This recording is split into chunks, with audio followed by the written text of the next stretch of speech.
It's all too easy in today's world to become the victim of a narcissist because there's actually a lot of them out there.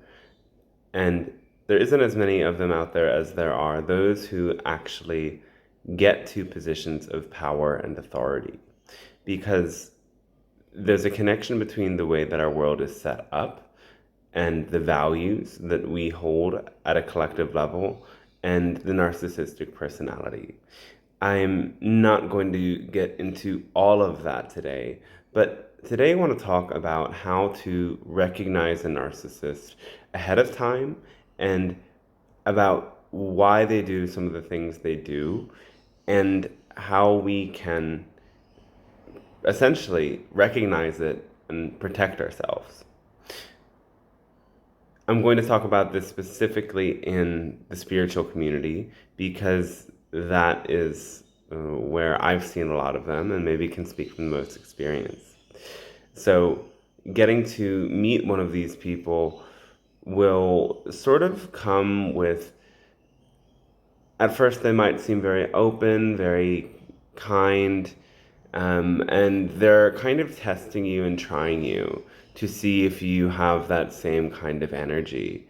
And then comes the love bombing, which is showering you with compliments. You are the most beautiful, radiant soul out there. There's no one in the world that has gifts like you. I just wanted to know that you have a frequency and a type of energy that's so special. And I've seen the depth of the work you've done, and I really commend you for that. It's these really kind of deep injections of a great sense of self-worth that comes right away from the get-go, maybe a couple hours or days into knowing the person. And why they do this is because the narcissist is seeking somebody who has the same dilemma that they have, but has a different approach to resolving it. This is the dilemma of lack of self-worth. A narcissist likely has a lack of self-worth because they were pressured by perfectionistic parents and held to standards that they could not fulfill. There's other reasons as well involving abuse and so on, but that's a generally one potential source, and there's many others. Whatever the source, they don't feel worthy, so they create a persona that is larger than life to compensate for that. Their perfect polar opposite is a codependent, who is somebody who might have been conditioned with lots of guilt and shame for being independent from their caregivers, for not fulfilling their caregivers' wishes, or for not being the emotional support for their parents on some level, even subtly. The codependent does not have a sense of self-worth either. And they fulfill the sense of self-worth by being a good person, according to their own mentally accepted or spiritually accepted definitions of who and what a good person is. So they give too much of their energy to other people in order to compensate for feeling unworthy.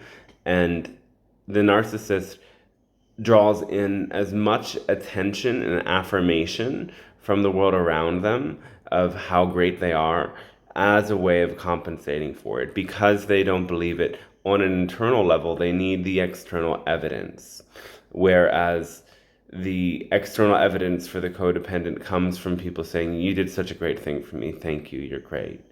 The narcissist likes a lot of attention and likes that affirmation.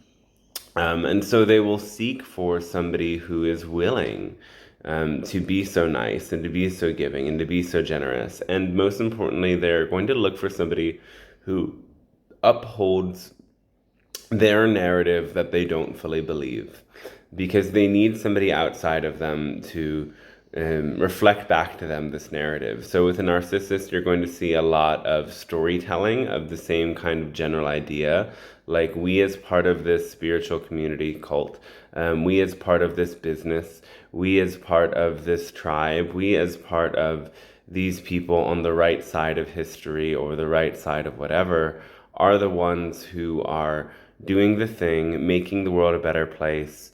We have a mission from God. We're the chosen ones. We're it, and I'm it as your leader or as the one who's directing this thing. And don't you agree with me? And you need to tell the story a lot, and you need to repeat it, and they're going to tell it, and they're going to ask you to then feed it back to them as if you're like a parrot or something. And so that's the second major sign. And of course, there's gaslighting involved, the gaslighting of telling you something different from what happened. And in addition to this, the narcissist is going to make you feel dependent on them in some way. They're going to work on this sense that without them, you are not enough. There's many different types of narcissists. So one form of narcissist is going to want to uphold that story that they're the best ever. And a more vulnerable narcissist is going to work to maintain the story that they are a victim to someone or something outside of them. So this narcissist may tell you the story of them against the world, or them against this other certain group of people, and use you as their ally. And so when it comes to spiritual narcissists, there has to be some sort of ideology that makes this justifiable. And when we look at New Age communities, this comes back to the law of attraction, taught in a very distorted way most of the time. And so I believe in the law of attraction. It's really a law of resonance, of attraction and repulsion.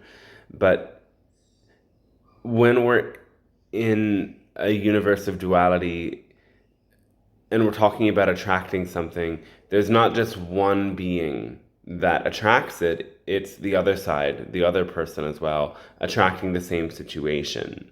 So if you get victimized in some way, are you a vibrational match to that? Yes, you had to have been a vibrational match to that, but that doesn't mean the other person isn't also responsible. The other person did something negative. The other person violated your free will.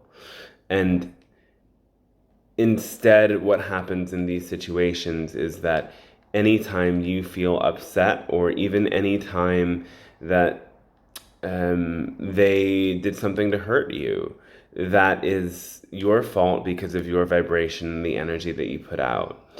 These types of situations can only be maintained with this notion that the narcissist is perfect and justified in what they're doing, and any sort of story or negative feedback or hurt is a projection, or is something that was created by having a lower vibration energy. And really, in these situations, what you're feeling is this negative feedback in your body is a response to their energy. It's their negative energy feeding into your system and making you feel that way. And the only thing to do in these situations is to get yourself out, especially with a vulnerable narcissist who might kind of own up to some of their negative behavior when it gets to a certain point. They're going to keep you attached to them with the notion that you might be able to fix them and fix their abusive behaviors and whatever it is. But very few narcissists actually heal when they seek treatment. And so that means those who don't seek treatment have an even lower possibility of healing. You just need to protect yourself. You just need to get yourself out of there. The understanding of the why and the how, and how you ended up in that situation because you were a vibrational match to it, it's true, because of your own lack of self-worth and because of the abusive behaviors that you've already been conditioned with. But you only get to heal them when you're away from those people. So you need to do it as quickly as possible without any thought or hope of saving them, because you can't save them. And the only thing that's going to save them is being held radically accountable by many people. And if you are their lifeline, maintaining their story that they are a good person, you're preventing that level of radical accountability from being something that happens. If you are the type that has matched with a narcissist or finds yourself in this situation, what you need to do is what's most important, and that is to find individuation. Individuation means being complete and accepting and loving of yourself regardless of external feedback and external validation. And those who find themselves a match to narcissists are on this quest to compensate for a fundamental lack of self-worth. They might be drawn into a spiritual narcissist because they promise that their mission together is saving humanity and making the world a better place. Or the same might be true about their religion or their cult or their spiritual community or whatever it is.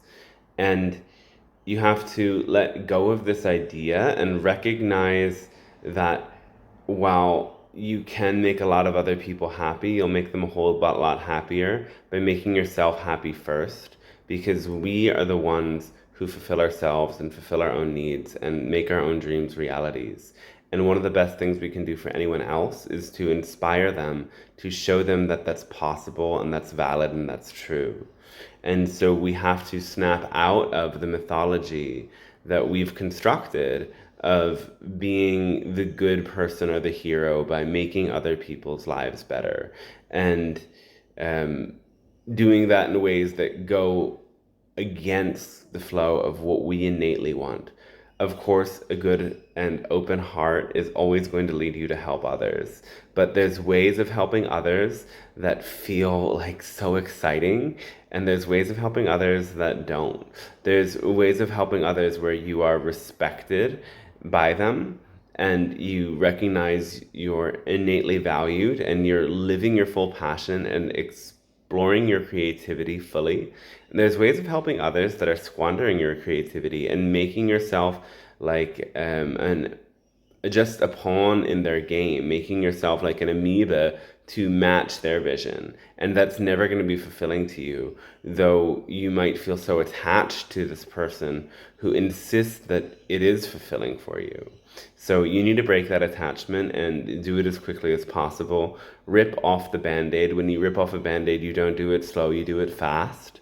And because if you prolong the breakup period with one of these people, they're going to pull you in more and they're going to make it all the more painful, because both of you are on some level addicted to the pain of this psychological abuse, and that might draw you in without you knowing it.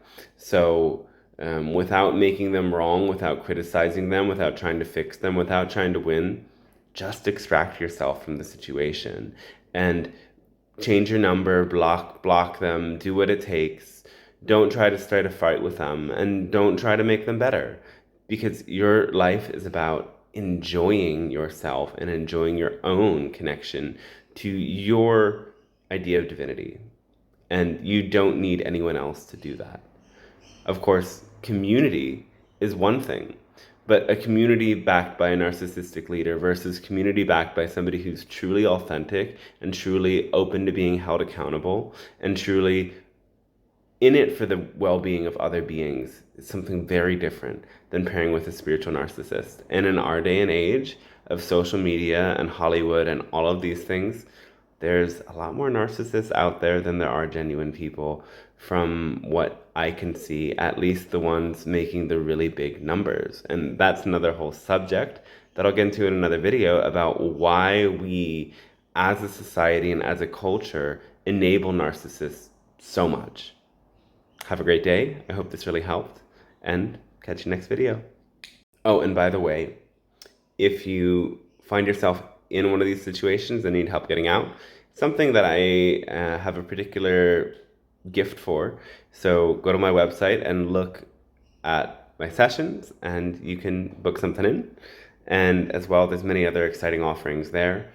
Hop on my subscribing whatever and my social media on all of the other channels, and you can find the link. And I have an email list on my website too, where there's many exciting updates. So enjoy your day.